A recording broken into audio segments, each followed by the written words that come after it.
I remember it like it was yesterday when I was serving tables. Anybody else done that before, huh? Yeah? Well, hey, my name is Jonni, and if you're anything like me, this is probably maybe your first career in sales, right? I think a lot of us were in the same situation when we started where maybe we've never done anything like this before. So I started when I was 26 years of age. This was 7 years ago, and over time, I've slowly but surely learned how to adapt my service mindset into sales, right? When you think about why you guys were great at customer service, why is it? One, you probably operate really well in fast-paced environments, right? Which basically means you have really high activity. Two, you're probably good with people, right? And three, you understand that you can put the pressure on the system and do what you're told instead of putting pressure on yourself in sales. Make sense? So the first thing that you need to sell to yourself and also the client is that you don't need to make a sale today, okay? Because when you walk into homes, do you guys sometimes get the feeling that they're making side bets whether or not you're gonna show up and sell them something, right? So serve first, then sell, okay? So again, when we talk about this, everything starts with high activity. I think a lot of people touched on that. And the first thing that I want you guys to jot down is don't be picky. And what I'm talking about is, of course, lead types, right? We are blessed to be in this industry. A lot of you guys made the leap because we have something great called leads, right? We're very thankful for our leaders to invest millions of dollars for these resources for us, so we got to take advantage of them, right? And what we like to focus on are non-traditional resources and POS. And the reason why is because we get to collect referrals twice. Now, if you guys see my POS trainings, you know how I do that, right? The first set is based off of people they already sponsored. You got that? Because if you actually collect those referrals, they either weren't sold, they weren't seen, or it's just another POS lead. Make sense? Non-traditional resources, why I like those is because you get to collect them based off of the actual lead type first. So if you go see a McGruff, do referral collection on just McGruff first. Does that make sense? And that way you can collect again when you talk about all the other no-cost benefits. On will kits, same thing. And for those of you guys who are working the will kits, we love those. And that's because you can collect a really high number of referrals easily. So when you guys actually ask them who their children are, their beneficiaries, contingent, their witnesses, who's going to be the witness when you actually get this done, right? Who their executors are, I physically write them in the will kit. Okay? I write them in because later on, it's super simple to sponsor them. I mean, what's the chances of son, daughter, everyone else they know having wills set up too, right? So those ones are automatic. It's super easy, right? And then again, go through the rest at no cost and collect the rest, okay? So, 15 places. Priority for 15 places for me is actually missed appointments. Secondly, proximity and lead types, okay? I prioritize missed appointments because if they no-show me, they owe me, okay? If they no-show me, they owe me. So when you think about every interaction, you have every opportunity to instill urgency every point of contact, okay? And what I mean by that is, think about the mindset of, hey, somebody cancels on you, right? And you wait till phone booking night to call them. And they tell you they're not available. You wait next week to call them again. Next week you call them again. By the time you get in the home a month down the road, where's the urgency in that house, you think, huh? This is why a lot of people can't close. The urgency needs to be set from the beginning. So if somebody calls me to cancel today, that is my 9 p.m. or 8 p.m. drop by every single night, okay? And I want to make sure that I keep circling back so that way they know that if I keep showing up, the urgency is real. We got to get this taken care of and handled, okay? So, when reschedules happen, use those opportunities to let them know how busy you are, right? And it's really hard to reschedule. If you are too polite, or not polite, too nice about it, they're going to walk all over you, and it's just going to keep happening, right? So set the tone right. Make sure you remind them your time is important. 15 places. Goal number 1 is to get confirmed appointments. Right? Voicemail appointments should be a backup plan. So this is what we've been doing. Now, when you guys, how many of you guys actually been in a text recruit booking room before? Do you guys like text recruit for recruiting? Why do you guys like it more? Well, I don't know if you remember, some of you guys remember calling RMS back then. The pickup rate was horrible, right? And the reason why we like Text Recruit is because it increases pickup rates. Before Text Recruit, the pickup ratio was about 7 to 10%, but after Text Recruit, it's 40% now. So what we've been doing on 15 places that work really well is the pre-dial text. The pre-dial text, write this down. So basically, after I send the pre-approach letter, we're simply going to send them a quick text message that says, hey, we received your request for your no-cost law will kit through the Safe Life Network. We'll be calling in the next 15 minutes to verify your information. You caught that? And then, after you send it to all 15 places, then you pick up the phone and call, right? If you do that, it's going to increase your chances to get confirmed appointments first and voicemail appointments as a backup. Make sense? So, going to win a home. I think one of the things that I really take a lot of pride in each year is to raise my lid in ALP per sale. You guys hear me talking about this a lot. And today I kind of want to separate it a little bit because I feel like it's two different skill sets. One, how to show big ALP, but two, how to land big ALP, okay? That's two different things. And when it comes to showing, the first note I want you to jot down is don't prejudge, right? Don't sell yourself already that they can't afford something, okay?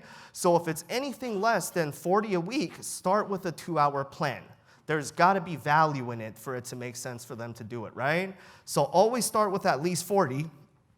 And the second thing I want you to jot down is define what's normal. Define what's normal. You have the opportunity to create normality based off of how you respond to things and also how you deliver things, okay? A lot of you guys who can't close big ALP is because you're saying it, but you're scared to. You're saying 173, but you're talking about it like it's a big, scary number, right?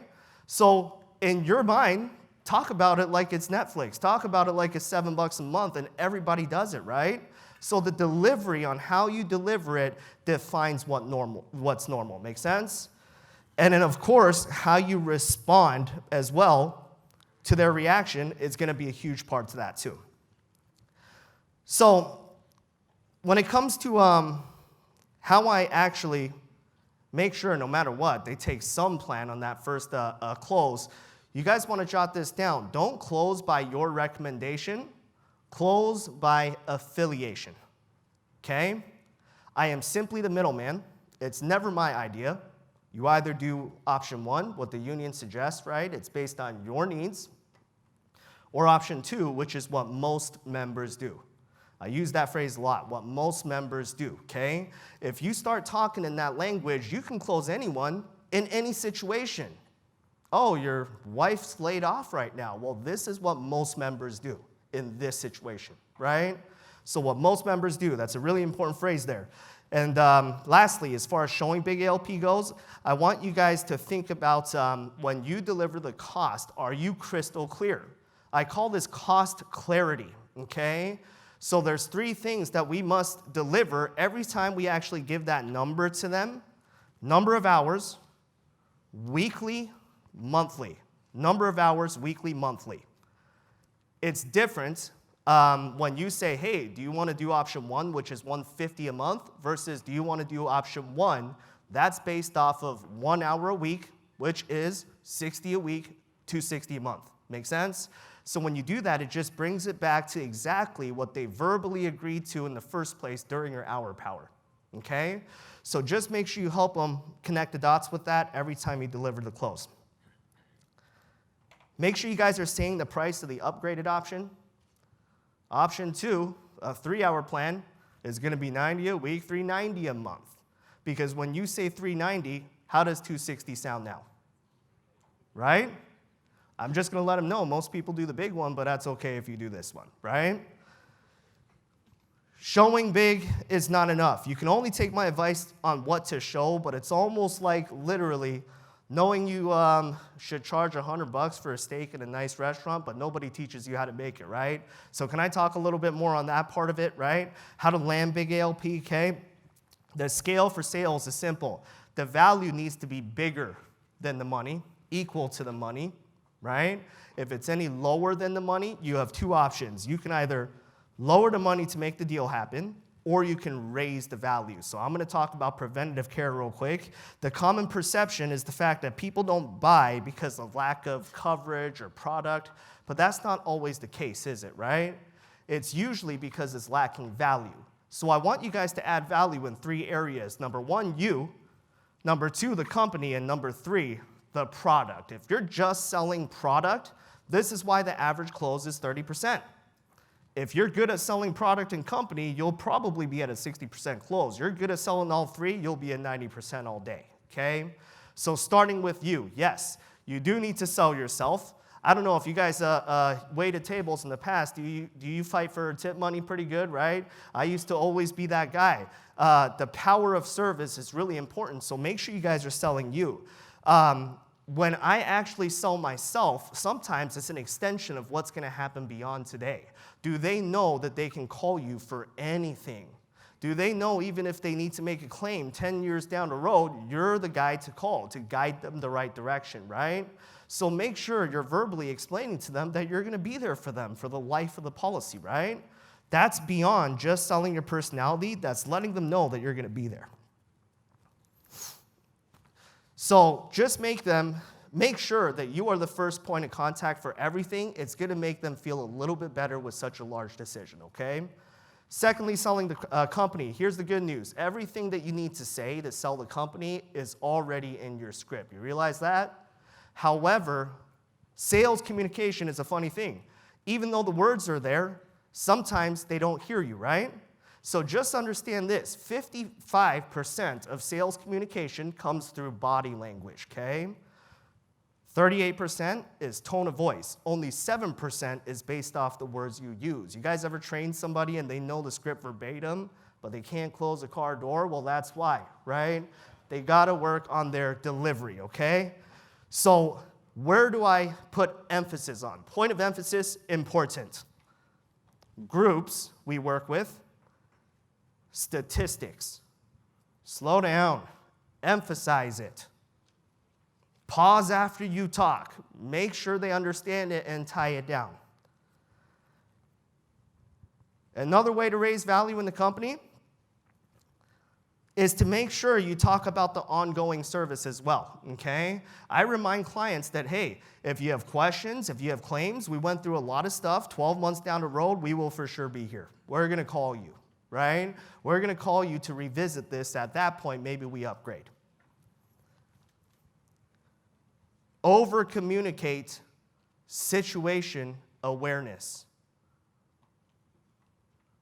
You have one job before the family information guide, find the objection. Most of the time they throw it at you, right? But if not, find it, pull it out, okay? And you handle objections on your time, not their time, right? When objections fly at me, I handle their objection to listen, not to buy. I handle their objection to listen, not to buy. We put the pressure on the report form, right? However, it's up to me throughout the presentation to build the need around what they already have. So instead of saying, hey, while families wait for life insurance, investments, and savings, I'm straight up gonna say, hey, while families have to wait for your $50,000 whole life plan through MetLife, who's gonna have to pay for it in the meantime? Hey, while your family has to wait for your $250,000 State Farm annuity to come through, they're gonna get your paycheck the very next month and every month thereafter. Make sense? So I don't change the script, I tailor the script. Make it fit so they know that you're aware, right? And the last thing on this one's really important. Reactions are not objections. Make sure you guys are understanding what's in front of you, because when they say, I don't know if that's affordable, I gotta check the budget. That's completely different than I straight up can't afford it, right? So even though there's an affordability handler in the script, again, don't jump to the conclusion that they're telling you that they can't take that plan, right? I just take that opportunity to answer more questions and raise value by giving them some of those things I just gave you, right? So raise the value instead of being quick to down close. Because if you're quick to say, hey, not a problem, let me lower it for you, what are you really telling them? You're telling them that you overpriced them, right? So no, I stick to it. A lot of times when they say they can't afford it, it doesn't matter. I still close them at the same rates that I gave them, and that's because I just keep answering questions and raising the value. Make sense? So make sure you guys do that and interpret everything positively, because no matter what they say, you can either look at it positively or negatively, right? So assume everything is good, okay? Thank you.